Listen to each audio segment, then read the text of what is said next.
ഒരു മനുഷ്യന് 2 പുത്രന്മാരുണ്ടായിരുന്നു.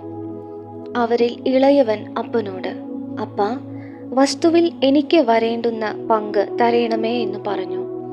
അവൻ അവർക്ക് മുതൽ പകുത്തു കൊടുത്തു. ഏറെ നാൾ കഴിയും മുമ്പേ ഇളയ മകൻ സകലവും സ്വരൂപിച്ച് ദൂരദേശത്തേക്ക് യാത്രയായി അവിടെ ദുർനടപ്പുകാരനായി ജീവിച്ചു വസ്തു നാനാവിധമാക്കി കളഞ്ഞു. എല്ലാം ചെലവഴിച്ച ശേഷം ആ ദേശത്ത് കഠിന ക്ഷാമം ഉണ്ടായിട്ട് അവന് മുട്ടുവന്നു തുടങ്ങി. അവൻ ആ ദേശത്തിലെ പൗരന്മാരിൽ ഒരുത്തനെ ചെന്ന് ആശ്രയിച്ചു. അവൻ അവനെ തൻ്റെ വയലിൽ പന്നികളെ മേയ്പ്പാൻ അയച്ചു. പന്നി തിന്നുന്ന വാളവര കൊണ്ട് വയറ് നിറപ്പാൻ അവൻ ആഗ്രഹിച്ചു. എങ്കിലും ആരും അവന് കൊടുത്തില്ല. അപ്പോൾ സുബോധം വന്നിട്ട് അവൻ, "എൻ്റെ അപ്പൻ്റെ എത്ര കൂലിക്കാർ ഭക്ഷണം കഴിച്ച് ശേഷിപ്പിക്കുന്നു, ഞാനോ വിശപ്പുകൊണ്ട് നശിച്ചു പോകുന്നു.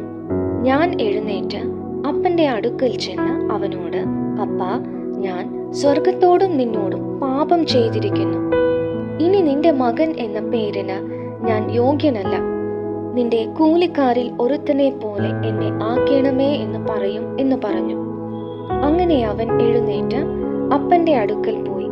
ദൂരത്ത് നിന്ന് തന്നെ അപ്പൻ അവനെ കണ്ട് മനസ്സലിഞ്ഞു ഓടിച്ചെന്നു അവൻ്റെ കഴുത്ത് കെട്ടിപ്പിടിച്ചു അവനെ ചുംബിച്ചു.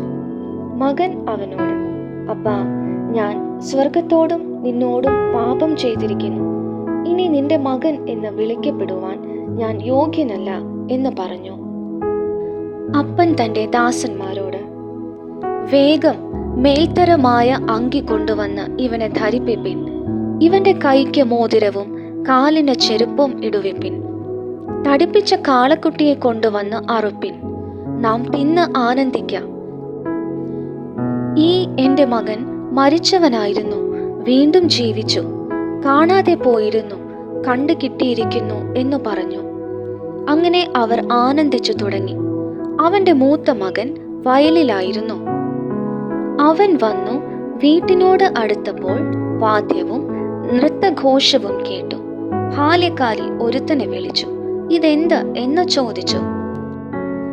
അവൻ അവനോട്, "നിന്റെ സഹോദരൻ വന്നു. നിന്റെ അപ്പൻ അവനെ സൗഖ്യത്തോടെ കിട്ടിയതുകൊണ്ട് തടിപ്പിച്ച കാളക്കുട്ടിയെ അറുത്തു" എന്ന് പറഞ്ഞു. അപ്പോൾ അവൻ കോപിച്ചു അകത്ത് കടപ്പാൻ മനസ്സില്ലാതെ നിന്നു. അപ്പൻ പുറത്തു വന്ന് അവനോട് അപേക്ഷിച്ചു. അവൻ അവനോട്, "ഇത്ര കാലമായി ഞാൻ നിന്നെ സേവിക്കുന്നു. നിന്റെ കൽപ്പന ഒരിക്കലും ലംഘിച്ചിട്ടില്ല.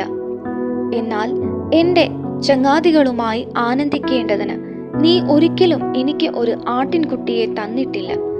വേശ്യമാരോടു കൂടി നിന്റെ മുതൽ തിന്നു കളഞ്ഞ ഈ നിന്റെ മകൻ വന്നപ്പോഴേക്കോ തടിപ്പിച്ച കാളക്കുട്ടിയെ അവന് വേണ്ടി അറുത്തുവല്ലോ" എന്ന് ഉത്തരം പറഞ്ഞു. അതിന് അവൻ അവനോട്, "മകനെ, നീ എപ്പോഴും എന്നോട് കൂടെ ഇരിക്കുന്നുവല്ലോ. എനിക്കുള്ളത് എല്ലാം നിന്റേത് ആകുന്നു. നിന്റെ ഈ സഹോദരനോ മരിച്ചവനായിരുന്നു, വീണ്ടും ജീവിച്ചു. കാണാതെ പോയിരുന്നു, കണ്ടു കിട്ടിയിരിക്കുന്നു. ആകയാൽ ആനന്ദിച്ച് സന്തോഷിക്കേണ്ടത് ആവശ്യമായിരുന്നു" എന്ന് പറഞ്ഞു.